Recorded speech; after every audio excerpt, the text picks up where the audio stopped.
Hey everyone, my name is Shanice and welcome back to my channel.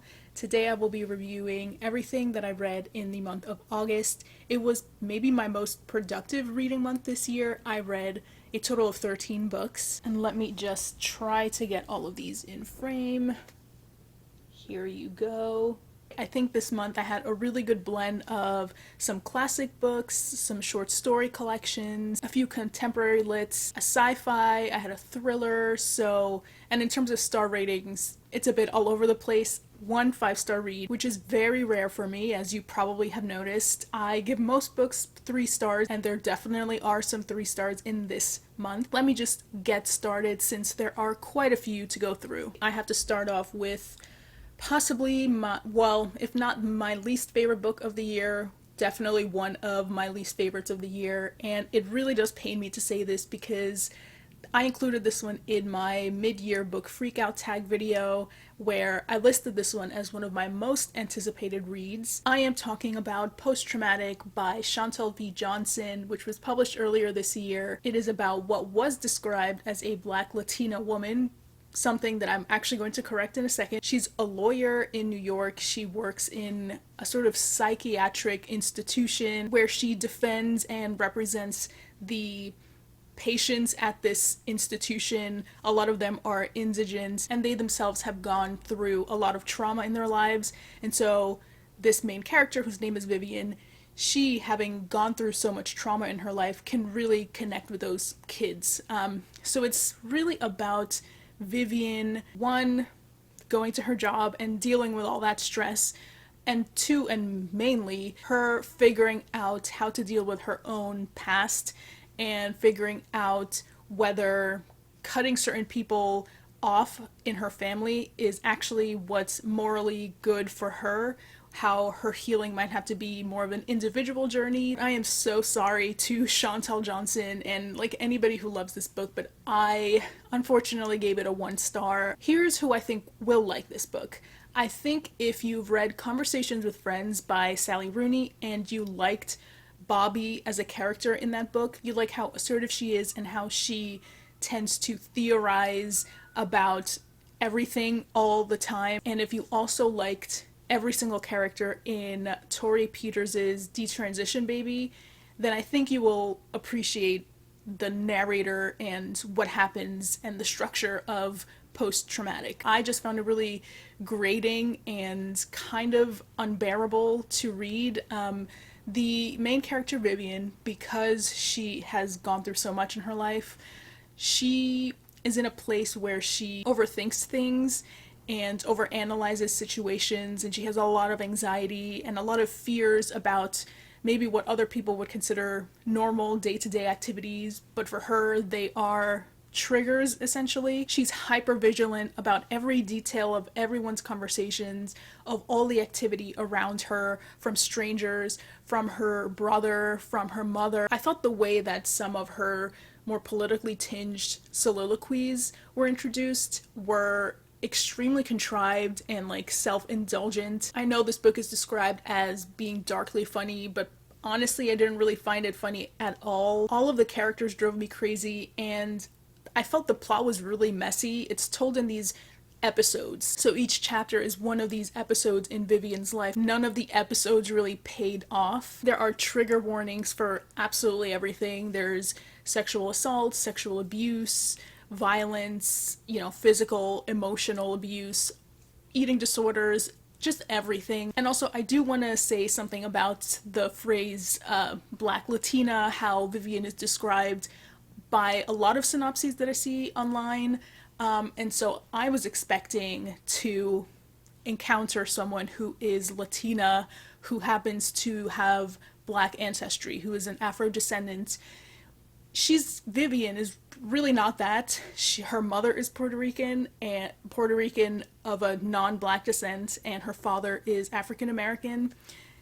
That doesn't make her Black Latina. If anything, it reinforces the lie that, Blackness exists outside of Latin America, but it doesn't, and it's very much tied to the Latin identity. So I know to some people that doesn't mean anything, but with so little like true Afro-Latino representation, like to have this marketed as that and for it to actually not be that at all, it was just very disappointing and frustrating. And I don't actually know if this represents Chantal Johnson's own identity or if she just wrote that in for the character, but I don't know, it could have been dealt with more responsibly, I think. I just generally had a kind of a miserable time reading this book, and not just for the obvious reasons that it is about trauma and it's not about happy things, but I just found the experience, the structure, the voice, the writing style, the characters, all of it to be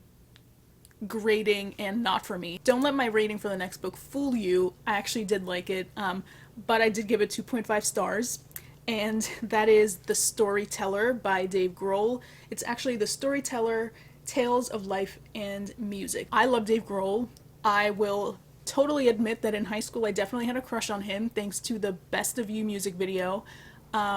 He's a fantastic musician. He has so much life and energy and experience, and if you've never seen an interview of his, go and watch one of them. He is just so positive and has so much wisdom, and it's just cool. He's just a cool guy. So going into this, I was not expecting like the most literary memoir on earth, you know, in the line of like Dear Centauran by Akwaeke Emezi. You know, I was expecting more of a pop celebrity type memoir that's, you know, fun and punchy, and has some emotional, nice moments in it. And that was pretty much what this was, with the added benefit of it being told by someone I really admire. And though I wasn't expecting the most literary memoir, you know, I wish that this book didn't focus too much on like cliches and these stock phrases that people always use to describe things. Kind of like, you know, oh, I was so happy, I was like on cloud nine. He doesn't use that phrase, but that's the general idea. Like there were some phrases in here that was like, okay, can we maybe use something a little less common, or, you know, but again, it's his memoir, so he could do whatever he wants. That isn't to say that there weren't some really beautiful parts of this book. I think Dave's strength, and this is kind of sad to say, but I think he writes about trauma really beautifully. You could tell that it comes from his heart. He is very honest about what he's gone through, and those were the moments that really touched me the most in here. And also the way that he talks about his mom and his family. You could just, the love is just coming off the page. Those were the moments in the book that, again, were the most heartfelt, and I think the parts where he really let his writing shine. I did find a lot of the anecdotes super funny. The whole book is funny. I love his sense of humor and how he managed to connect certain stories in his life and like find like a common theme in them and connect them within the chapters. I thought that was really clever and very well done. I guess I was just maybe hoping for a little bit more direction in here. Some of those anecdotes sometimes felt like heavily summarized, like almost like he had too many stories to share, but he only had about 400 pages to tell them. And so we're left with, you know, good, funny stories, but I just kept wanting more. So it would be nice to have this be like a part one memoir and have another one, you know, in production now. And I will say the one like annoying thing about this, so that I don't know if this is just because I have the paperback edition of this book, but this one follows almost like a pulled quote structure or layout. So if you can see, some of the text on top is like all in bold, and it's essentially supposed to mimic a pulled quote style of like an article or something. I think it undercuts the strength of the writing on its own. Like, you don't have to bold it to let me know that it's an important sentence. I don't think that's like Dave Grohl's fault. This does include pictures, and I did find that sometimes the pictures wouldn't correlate with whatever text was on the adjacent page, which sometimes could be a little annoying because, I don't know, you would logically think that the picture would have to do with like the paragraphs around it, but often it was just unrelated, and there were no captions for the pictures. So little lay out criticisms that I have. But yeah, I did really enjoy this, but I would be lying if I said this was the best memoir I've ever read. I wouldn't put it at that level, but I think you'll really love this if you are a fan of Dave Grohl. I'm not going to talk about this next one too much because I've already made a full solo book review of this book. I posted that last week. That book is Dune by Frank Herbert. I gave this 3.5 stars, although since I made that video and since I finished reading this book, I think the more I think about it and I sit with it, I'm almost like leaning into the 4 stars rating, just because I'm still so impressed by everything in here. This is about a lot of stuff, but the main character I would say is Paul Atreides. He is the son of Duke Leto Atreides. The Atreides house resides in Caliban, the planet Caliban, and one day they get a memo from the Padishah Shaddam IV to move to Arrakis, because now they have the power to rule over Arrakis, which is a sandy and very dry, arid planet with a very different climate and environment than Caladan, which is very rainy. Upon moving to Arrakis, the Atreides house starts discovering that things may not be what they seem, that what they were promised on Arrakis might not be as hopeful and perfectly laid out as it was claimed to be, that there are actually a lot of different factions that don't want House Atreides on Arrakis, and that the people of Arrakis, the Fremen, themselves are really tired of people essentially colonizing their planet. So, the politics are brewing, and meanwhile, Paul is learning a lot about himself, about his unique powers, and it's sort of his coming of age simultaneous to all the political drama that's happening elsewhere. So yeah, I really, really like this. I was really impressed with Herbert's writing style. For some, it didn't work, but for me, it totally did. I really liked the way that Herbert imbued the plot with an anti-colonial, anti-imperialist message. The Fremen in this story are coded to be Middle Eastern, not explicitly Middle Eastern, but definitely their plight, their land, their culture, their religions are influenced by the Middle East and North Africa. And I thought the way that Herbert handled that was actually really well done and not what I was expecting at all. Like I was going into this thinking that this was going to be really offensive, very boring, very dry. And there were some parts in the middle that were a little slow and not as exciting as the rest, but the way that this book opens, the way that this ends, what it foreshadows, like I am in this. I even bought book 2 and I'm hoping to read it soon. I'm glad that it's much shorter than Dune. But yeah, I really love this book and I'm glad that I gave it a chance. It's funny how books have a way of entering your life just when they need to, and this next book is no exception.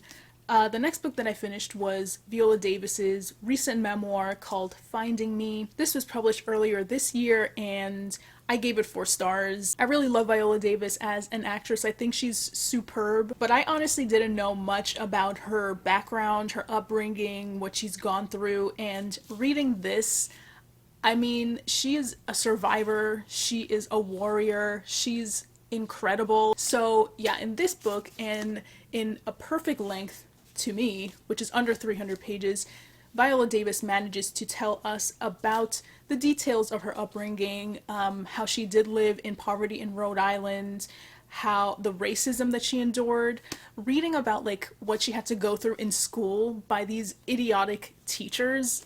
I mean, I was like outraged on her behalf. Her parents' struggles, the abuse that she had to witness, from her father to her mom, and also the sympathy that Viola manages to have for her parents despite the trauma that they caused her. How she can see that at the end of the day these are 2 people who never had a chance to succeed. She never excuses the abuse that she witnessed. Viola also gives very honest advice to up and coming artists, specifically actors, but really it applies to anyone who wants to pursue the creative arts. She's not afraid of challenging, I guess, popular ideas that her fellow actors perpetuate. I was very impressed by George Clooney in here. She has a story about him. He's extremely kind. Meryl Streep seems to be equally as kind. So it's nice to see that, yes, there are, the crooks in the industry, but there are also some genuinely nice people who care about the craft. And so in here you do follow Viola and how she came up as an actress, all of the struggles that she had, and it was just like one of the most realistic portrayals of the artistic life I have ever read. I think more of us need to see that, like the bad stuff, because I think a lot of it is romanticized and glorified. So yeah, generally this was extremely wise, so well written. This is what I would consider a more literary memoir, compared to, Dave Grohl's memoir, which is more fun and like punchy, like I said. This is just has a little bit more, actually it has a lot more what I would say literary weight to it. She's a phenomenal writer, and this book wins for being the only book this year that has actually made me cry. Other books have made me tear up a little bit, but none of the tears like came out. This one actually made me cry. Really emotive, really impactful, very powerful, and I'm just, I was blown away by this memoir and have even more respect and admiration for Viola after reading this. This, hands down, is one of my favorites of the year. The next book I don't own. It's one of the ones that I borrowed from the library and have since returned, but it is Mrs. Caliban by Rachel Ingalls. It was published in 1982, and it's a very short novella. It tells the story of a depressed housewife named Dorothy whose husband is having an affair. He's not admitted to this, but to Dorothy it's pretty obvious. And so one day, Dorothy, and this happens like within the first few pages, Dorothy is like in the kitchen listening to the radio, and all of a sudden she hears news about this monster that has escaped a nearby lab.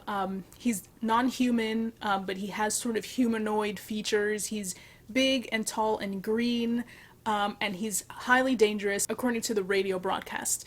And so fast forward to another day that she's in the kitchen, all of a sudden that green monster, whose name is Larry, he appears in the kitchen, and Dorothy now has to grapple with the situation. This is very much like King Kong, The Shape of Water, with a little bit of Frankenstein and the Pisces. Dorothy, I don't think it's a secret, but she does fall in love with Larry. I do think that this novella had heart and a lot of originality for its time, but generally, like, there's nothing much surprising about the plot. It's sort of the same old story about suburbia, the secrets kept within suburbia, that not everything is as perfect as it seems on the outside. It's from the perspective of a tortured housewife who, is experiencing sexism and misogyny and is limited by society in what she can do. And obviously with this creature element here, it does discuss otherness, xenophobia, violence, the double standards of morality and also religion, and again xenophobia, and just how people view those who are different. So, it's interesting, but it's also kind of like been there, done that. So I ended up giving this 2 stars just because, again, like, nothing really surprised me in here, and it just wasn't as shocking as I think it might have been in 1982. Okay, so the next book I read was Bluets by Maggie Nelson, and this is hands down my favorite cover of all time. I know it might be simple, and the colors are not really showing up well on my camera because my camera sucks, but this is like the richest, most beautiful ocean blue. Like, I don't know, this is absolutely beautiful. And the writing in here is absolutely beautiful too. So this is kind of interdisciplinary. It's a bit of poetry. It's sort of essayistic and includes prose. It's told in 240 like numbered fragments, and each fragment is basically a meditation on the color blue, how other artists have interpreted blue, its metaphorical significance to literature and music and poetry and art.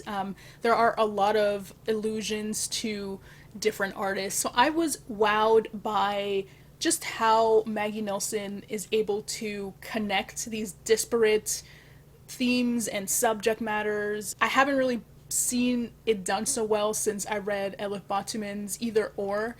It's just the way, like, she's talking about one thing on one paragraph and then the next one it's something completely random, but she finds a way to connect it to the one prior, and then in the next one she weaves the both of them into it, and it's just, it really takes some amazing skill to do that. Just the flow of it, which makes sense because, you know, blue, the ocean, waves, water.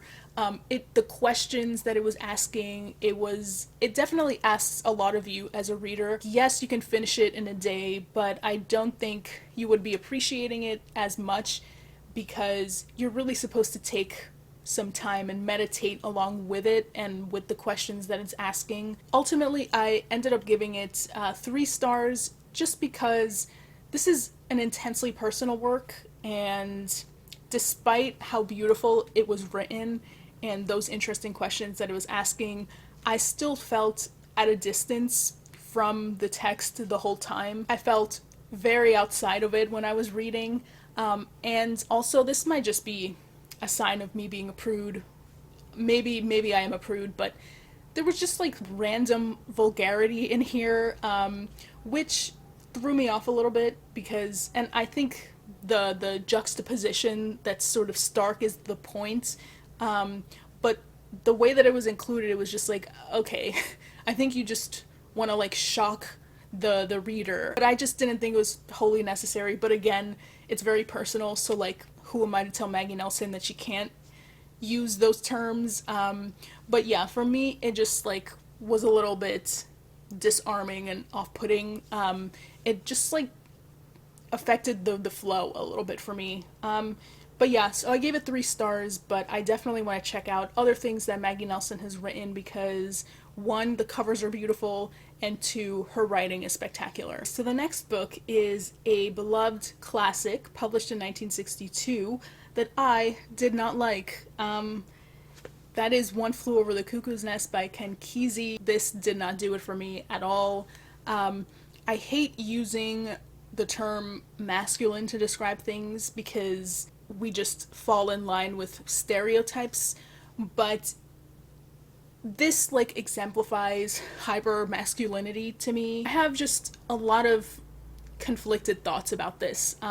So I'll start off with the good. I thought the way that Kesey crafted the voice of the novel, which is through the character of Bromden, I thought that was deft and fluid, and it felt honest, and there were no like gaps where I thought he stepped out of the voice in any way. Like it felt very consistent. There wasn't any dialogue or description that felt like out of pitch with who Bromden was. I do think that, especially near the end, the book does try to humanize a group of people that tends to go unseen, to be unseen, and to be unheard. It's trying to illuminate some societal ills, like the silencing of indigenous peoples, the way that we treat the mentally ill, dissecting the idea of normalcy, the infantilization of people with disabilities, the way that female staff is often treated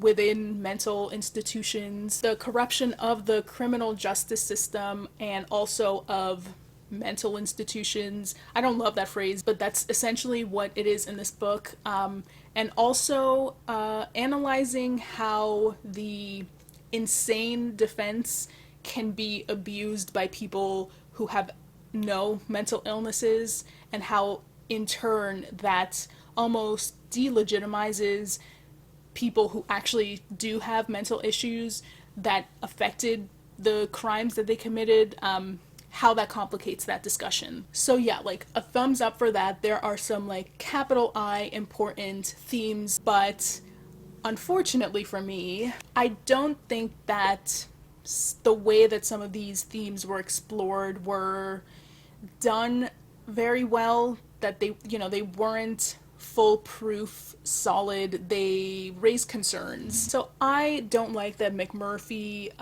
who is an able-bodied person with no mental or physical disabilities, who has committed crimes, actually a very horrific crime, to a minor, how he is seen as a hero just because he comes to this facility and is somehow like trying to save everybody there, trying to help them reach their own individuality and personal freedom.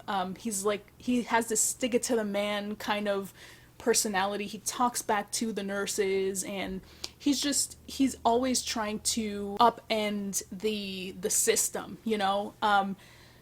And he really is the hero of this novel. There's no dispute about that. And it just doesn't feel right to me that he is just like forgiven for what he's done. And also, I don't love the implication that like he's like an ableist savior. There's like a white savior, but like I don't know. He's like this able-bodied person who needs to come in there and save the people with disabilities. When in fact there are so many activists with disabilities who are fighting for their community, and are the reason that some laws have been passed to protect those with disabilities. So I don't know. It just didn't sit well with me. And while I did say that the book was sort of trying to tackle the idea of how the insane defense is abused by people, I think it does more harm than good in the end, because a lot of the characters in here, including McMurphy, and the narrator, are faking their illness to be in this institution. So it's almost like trying to say on the one hand, oh, like pretending that's bad, but also it's presenting an institution that barely has real patients. It also seems to make the case that you can like get over your mental illness if you just become more confident, or if you just, you know, learn to be more of an individual and not follow what society tells you. You know, it's just a stigma, which is just not true. And the misogyny in this book and the racism is overwhelming. This is another one of these vulgar books that, I don't know, I don't think it needed to be as explicit and like offensive as it was. I think showing that Bromden can be racist on the one hand is showing that like marginalized groups can be bigoted towards other marginalized groups, but also I just thought it was a little overdone here. I kind of didn't see the bigger purpose to it. And while I did like the ending, I just don't think that all the offensiveness was worth it to trudge through to get to that point. Yeah, this was unfortunately not a classic for me, but I know a lot of people love it, and good for you, I guess. So this is definitely the part of the month where I was struggling a little bit to find books that I liked, and the next one was no different, unfortunately. Another really anticipated book for me.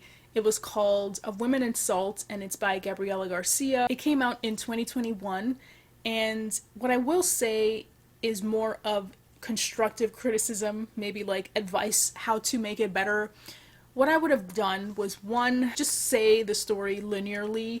It jumps around in time a lot, and it jumps perspectives a lot, and I didn't find all of the perspectives all that interesting, or they weren't weighed the same way. Like some were clearly more important to the story than others. And I also think it would have helped if the story was set in the more historical timelines. I liked everything set in Cuba. Everything set in the US just was very trite. It kind of treads the same ground of immigrant stories that I'm sure we're all used to reading. I do appreciate and admire the ambitious premise of telling a multi-generational tale that starts off in Cuba, goes to the US, and like sort of goes back to Cuba. But I think it would have just been more beneficial to leave it in Cuba and really explore the roots of what made the characters in the US do the things that they did. The ground is a lot more ripe to talk about culture and racism and classism and elitism and politics, all of that in the Cuba sections. All of that was like the most interesting to me. But yeah, I was just left feeling rather underwhelmed. I wanted just a fresh new perspective, and I unfortunately didn't find it there. The next book I read was the short story collection Winesburg, Ohio by Sherwood Anderson. It was published in 1919 and I gave it 3 stars. This is a work that revolutionized the short story form. It has influenced a lot of other writers like William Faulkner, and this really pioneered the sort of linked short story collection. Some see this as a novel, some really see it as, like I said, linked short stories. This is one of those books that is about a lot of characters who live in Winesburg, Ohio, and each of the short stories or sections looks at one of those characters, and in a way they're all connected. The most central character is a reporter named George Willard. He is a journalist and he essentially records the histories of all these lonely people in the town. So yeah, this focuses on isolated, eccentric people who have in some way been judged by society and in some way are ostracized or just seen as odd by the townsfolk. So George is like a collector of all of their dreams and all of their stories. He's keeping them alive and letting them and their stories achieve maybe what they didn't in their own lives. Anderson, for the most part, tries to find the beauty in nature, in the countryside, in the small town, versus the city. It's often the city that destroys or affects the characters the most. There are some characters in here who have lived in bigger cities and they end up coming back to Winesburg, Ohio, because they just felt different. They didn't feel like they fit in the city, that, you know, they realized they had missed a lot of the beauty of the small town. I thought this was really well written and has a lot of unique, like off-kilter type of descriptions that I think fits the way that the book is exploring the grotesque and the eccentrics.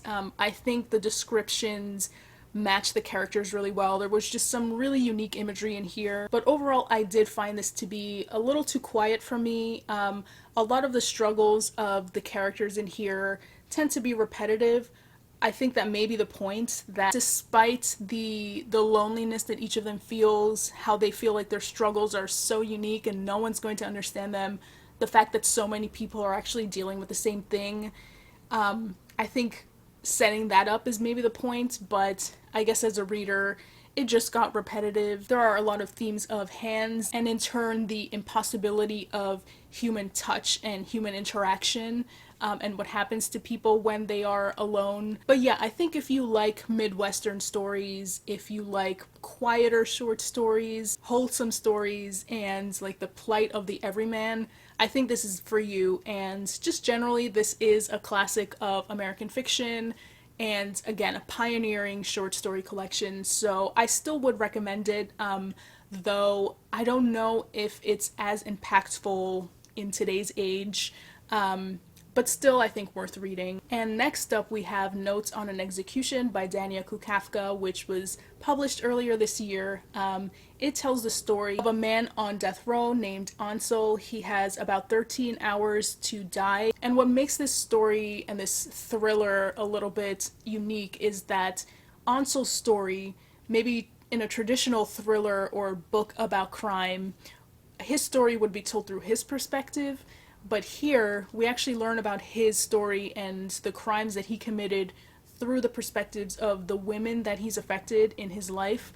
So we learn about his mom, we learn about this schoolgirl that he used to know when he was younger, and that schoolgirl becomes the lead detective on his case later on. We also meet his wife and his sister-in-law, and through that layout we see just how he is not aware of his cruelty and the crimes, the true nature of the crimes that he's committed, because we see the perspective of the women and how they describe him and his attitude and his actions, and then we also get Ansel's point of view sometimes, and he's so detached and so cold, and he like downplays everything.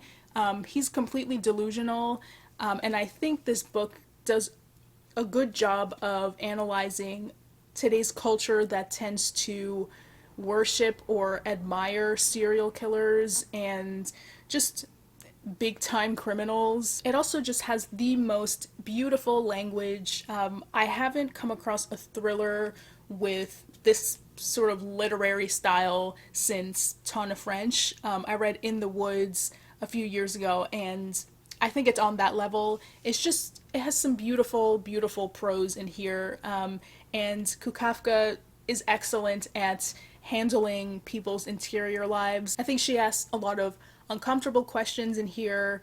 And again, she does analyze the faults of our culture today, how we tend to like excuse bad behavior and not fully understand the complex and nuanced story behind killers, but also behind the victims. And so in that way, I think this book succeeded. Where for me, it sort of fell flat a little bit, is that I think in exploring these more nuanced discussions, I feel like Kukafka just sort of went with the psychology 101 approach of explaining trauma like from point A to point B to point C and so on, where it just all falls in line a little too perfectly. I'm sure that that does apply to some, but I think it's also maybe more interesting to explore criminals who just like crime and don't have like this trauma to explain away everything that they've done. I think sometimes it just falls into that lane. So in the end, I gave it 3 stars, but I think in the realm of thrillers, this is definitely one to read just because it is so chilling and it is haunting and it's just such a fresh take on the genre. So it is later in the day. I had to run off and do other things, but I am back. And another book that I finished in August was the poetry collection Finna by Nate Marshall. This was published in 2020, and I would describe this as Nate Marshall's ode to Chicago and the South Side and language, in particular AAVE, and in his words, Black possibility, Black futurity, Blackness as tomorrow. And I'm just going to read the summary in the back because I am totally underqualified to really assess poetry. If I like it, I like it, but often I just have a hard time like describing it, summarizing it. So, the summary says, a lyrical and sharp celebration of the Black vernacular, its influence on pop culture, its necessity for familial survival, its role in storytelling, and in creating the safety found only within its intimacy. And I can think of no other way to get you to pick this up than to read a portion of one of my favorite poems in this collection. It's called After We Stopped Rap, and it's about what some of the aspiring rappers that Nate Marshall used to know, what they're doing now. And he's looking at sort of failed dreams and how long it can take for some people to actually achieve them, and looking at some people who like never achieve them. So this is the last stanza of that poem. He says, but I'm sure in the quiet hours, wherever we rest our heads and hear a passing car with the familiar thump of a beat through too thin apartment walls, or the bleating bleat of a chorus of crickets with a slick tempo, we nod. We remain heads. We tip our temples to this Morse code. So yeah, honestly, just read this, please. The 5-star book that I alluded to earlier on is this next one. It's called Nowhere to Be Found by Besua, and it was translated by Sora Kim Russell. So I read Untold Night and Day by this same author last year, and I didn't really like it. I gave it 2 stars. I could tell that Besua was a very creative linguist, but the story itself just was very repetitive to me, and I just was bored by it, basically. It seemed a little like a gimmick. But, you know, I didn't want to give up on the author, and this was free on my Kindle, but obviously I have the physical copy now because I loved it so much that I just had to own it physically. So this was published in 2015, and it is about a nameless narrator. She's, I believe, in her 20s. She works in an office. It's a temp job. She's on contract for 1 year, and she is stuck. She doesn't know what to do. She has other part-time jobs. She grew up in poverty. You know, she has a brother who never got a chance to go to college and is struggling and is thinking of moving to Japan. She has a mom who she doesn't get along with because the mom is very critical of her and her, I guess, in her eyes, lack of success, which just reinforces a lot of insecurities for the narrator, who herself feels like, having gone to college, having acquired degrees, like, shouldn't she have a different kind of profession? Like, is this the mindless job that she worked for? And all the while, she's also dealing with like a good for nothing boyfriend who comes from a family that also expects a lot in terms of education and job, and has a very limited definition for what success is. And so the narrator is kind of struggling with being judged on all sides. So this is again one of those books that I think just fell into my life at the right time. You would think that because the subject matter just hits a little too close to me right now, and probably to a lot of people, that because of that I would maybe be triggered, or I would feel depressed, or I would just not want to read this book.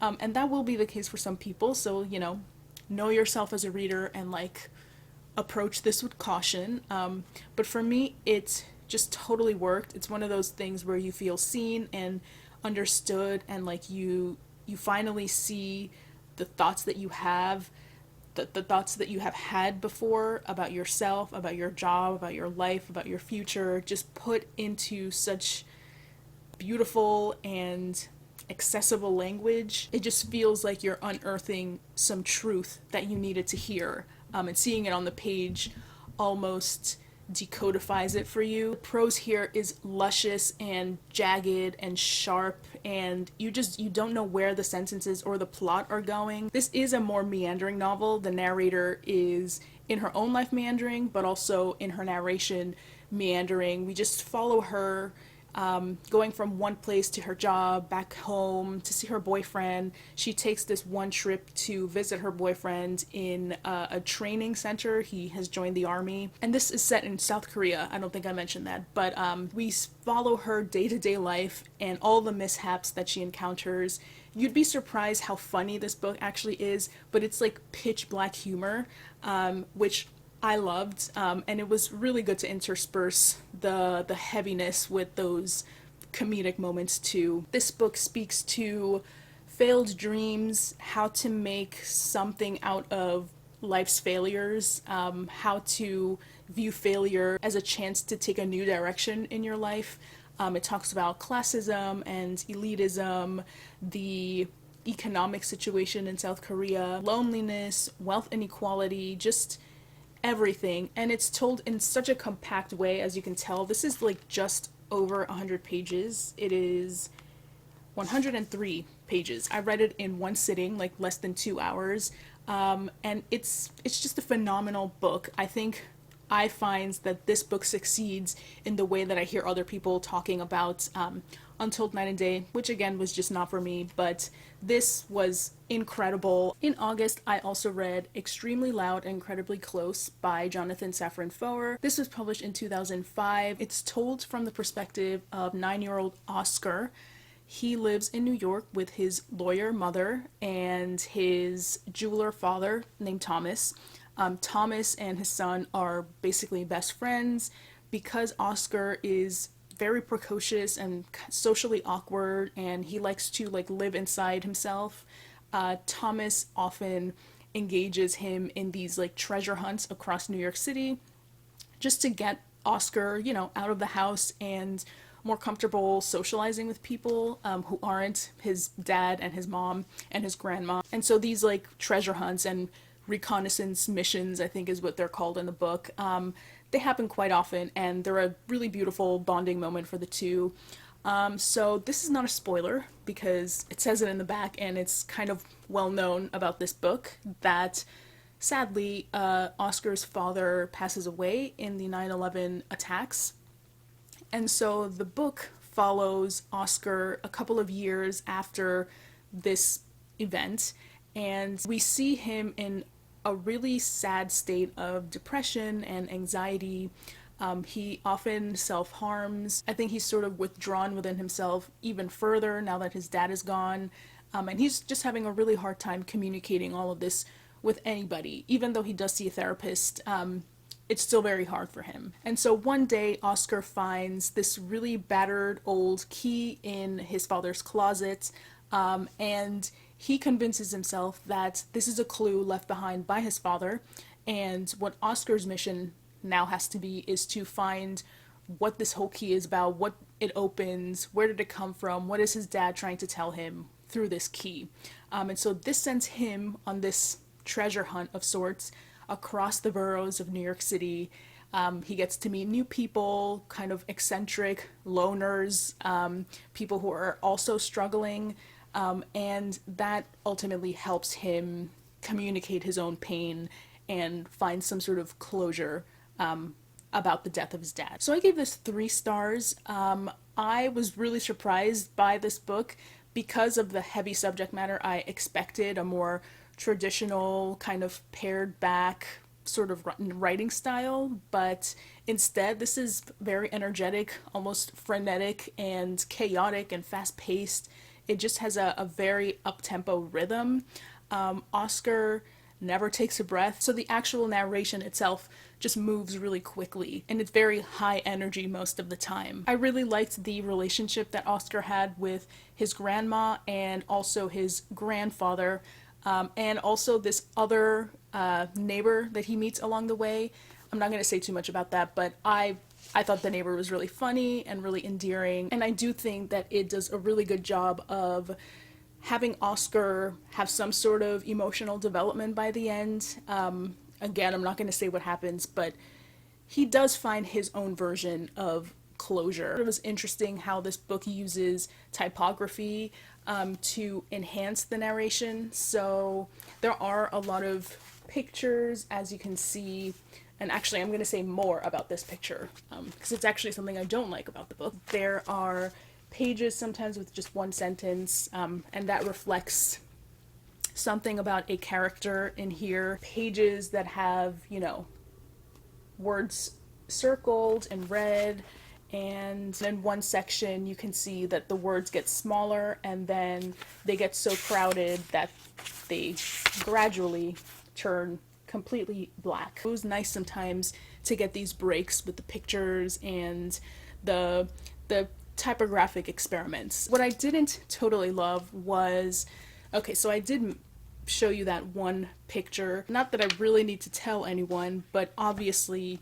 there were a lot of pictures similar to that picture that were taken on 9/11, and I felt just sort of uncomfortable with the end of the book, which shows a flip book of one of the people coming back, so it like reverses the events. And what I find uncomfortable and kind of exploitative and something that I don't think should have been included in this book is that like this is a picture of a real person, but for this book's sake it like turns that person into like a fictional character. This is literally somebody falling to their death, and I just don't think that it should be involved in like this flippant way, like it's literally a flip book, flip it and then you can reverse the events, but like in reality you can't. So it made me feel kind of uncomfortable there. And also, like, Oscar is randomly kind of racist. Not kind of, like, he just is. He says things about, like, black people and Asian people, and, like, I think the book wants to be self-aware about this by having Oscar, one, like, the implication is that he may be on the spectrum, but it's never explicit, so we don't know. So it, like, excuses it on the one hand, sort of by implying that, and two, because Oscar himself like says, oh, but I'm not racist, I promise. And the book really isn't about race in that way, so those comments just came out of nowhere, and I don't think Oscar needed that for his development. So the treasure hunt aspect of the book fell flat ultimately because it wasn't really a treasure hunt for me, where, I expected somebody to go to one clue, and then once they find that clue, they get a new clue, then they go have an adventure to get the next clue. Like, that's what I imagine a treasure hunt to be. But this book is more like a plateau. Like, the same thing happens over and over and over and over again. And the key thing never paid off to me. But yeah, I still was moved by this, and there are some really heartwarming characters in here. So yeah, I still ended up liking it generally, but it did have its flaws. The last book that I read in August is called Leaving the Atocha Station by Ben Lerner. It was published in 2011 by Coffee House Press, which is an incredible press, so definitely check out their books. This is a work of autofiction. If you haven't ever read Ben Lerner, he's a majestic writer. His short stories are always included in the New Yorker, and in fact, last week, I think it's called Cafe Loop or something, that short story was published in the New Yorker, so I'm excited to check that one out. But as for this first novel for Ben Lerner, it concerns the protagonist Adam, who is like a version of Ben Lerner himself. Adam in the story, he has gotten a poetry scholarship or a fellowship to live in Spain and do research to write his own poetry and translate some poetry. But according to Adam, it's all a sham. He has no idea what he's doing. He's just kind of making up his own syllabus and schedule as he goes along. He feels like he's failing at his project. He feels like he has no foundation in his project, that he's a phony.